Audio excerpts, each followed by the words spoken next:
আমি চিত্রা। আমার হেসেলের আজকের রান্না লাউয়ের পায়েস। এই লাউয়ের পায়েস করতে লাগবে এই যে লাউ, এই যে 500 দুধ, 10 টাকার একটা দুধের প্যাকেট, গুঁড়ো দুধের প্যাকেট, আর এই সিজারটা। প্রথমে আমি এই লাউটাকে আধখানা লাউ, আধখানা লাউ দিয়ে 500 দুধ দিয়ে আধখানা লাউ করা যাবে। এই আধখানা লাউটাকে আমি এইভাবে কেটে নিয়েছি, দেখুন এইভাবে লম্বা লম্বা করে কেটে নিয়েছি, আর মাঝখান থেকে দানাটাকে ছাড়িয়ে নিয়েছি। আপনারা মাথায় রাখবেন যেন লাউটা কচি হয়, তাহলে লাউয়ের পায়েসটা খুব ভালো হবে। এই লাউটাকে এইভাবে কেটে নিয়ে আমি এই সিজারের এই লম্বা দিকটা দিয়ে ভালো করে লম্বা লম্বা করে ঘষে নেব, নিয়ে জলে 5 মিনিট সেদ্ধ করে নেব। আপনারা দেখতে থাকুন, আমি রান্নাটা শুরু করছি। এই যে দেখুন বন্ধুরা, আমি এই রকম করে আমি এই সিজারের এই দিকটা দিয়ে এই দিকটা দিয়ে আমি এইভাবে করে কুড়িয়ে নিয়েছি, দেখুন এইভাবে কুড়িয়ে নিয়েছি। এবার আমি এই কোড়ানোর পরে আমি এর মধ্যে 2 কাপ মতো জল দিয়ে দিয়েছি কড়াতে, দেখুন জলটা ফুটে উঠেছে। এই জলটার মধ্যে এই কোড়ানো লাউটাকে আমি 5 মিনিট ভালো করে ভাবিয়ে নেব। এর মধ্যে আপনারা নুন টুন কিচ্ছু দেবেন না, শুধুই জলে 5 মিনিট ভালো করে ভাবিয়ে নেবেন। এই দেখুন এই রকম সেদ্ধ করে নেবেন। আর যদি না বুঝতে পারেন যে কেমন সেদ্ধ হয়েছে, তাহলে একটা হাতে করে চেপে দেখবেন, নরম নরম হয়ে গেলে তবেই এরকম একটা ছাঁকনি নেবেন।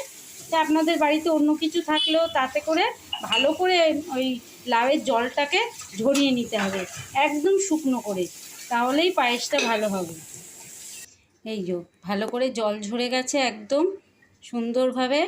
এবার আমি কড়াতে দিয়ে দিয়েছি 2 চামচ রিফাইন তেল আর 2 চামচ ঘি। এইটার মধ্যে আমি একটা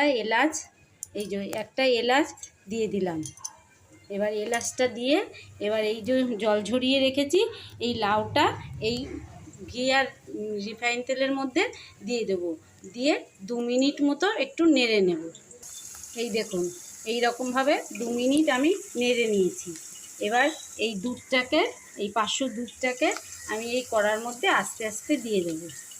এই দেখুন দুধ দিয়ে দিয়েছি, এবার ফুটও ধরে গেছে দেখুন দুধে। এবার আমি এর মধ্যে ফুট ধরলে তবেই আমি এর মধ্যে এই কাপে 2 কাপ চিনি দেব। লাউয়ের পায়েস তো একটু মিষ্টি না হলে ভালো লাগবে না খেতে। এই দেখুন এই রকম ঘন হয়ে গেছে। আমি 10 মিনিট ধরে অল্প আছে ফুটিয়ে নিয়েছি, ফুটিয়ে এই রকম ঘন করে নিয়েছি, দেখুন এই রকম ঘন করে নিয়েছি। এবার এর মধ্যে আমি যে আমুল স্প্রে দুধের প্যাকেটটা দেখালাম গুঁড়ো দুধের, ওইটা দিয়ে দেব। একটা জিনিস মনে রাখবেন, যেন ওই দুধটা একটু ঘন হয়ে গেলে, লাউ দেওয়ার পরে ঘন হয়ে গেলে তবেই চিনিটা দেবেন। না হলে অনেক সময় না দুধটা বাসি থাকলে দুধটা চিনি দেওয়ার পরে কেটে যায়, ওই জন্যে পরে দেবেন। জানেন তো এইসব রান্না আমরা আমাদের মা, ঠাকুমা, শাশুড়ি এদের থেকে আমরা শিখে থাকি। এই রান্নাটা আমি আমার মার থেকে শিখেছি, এই লাউয়ের পায়েস। বলতে অসুবিধা কোথায়, তাই না? তারাও ভাবছে যে না, তাদের রান্নাগুলো আমরাও মনে রেখেছি। ঠিক আছে, দাঁড়ান, এবার আমি এর মধ্যে দুধটা দিয়ে দিই, পাউডার দুধটা। এবার পায়েসটা আমি নামিয়ে নেব। এর মধ্যে একটু এলাচ গুঁড়ো দেবো নামিয়ে।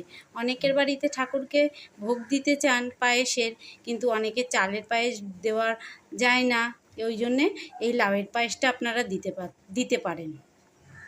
এই যে লাউয়ের পায়েস একদম তৈরি হয়ে গেছে, খেতে খুব সুন্দর হয়।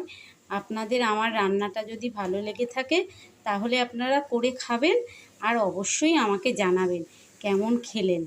ঠিক আছে, আচ্ছা, দেখা হচ্ছে অন্য কোনো রান্নার সাথে।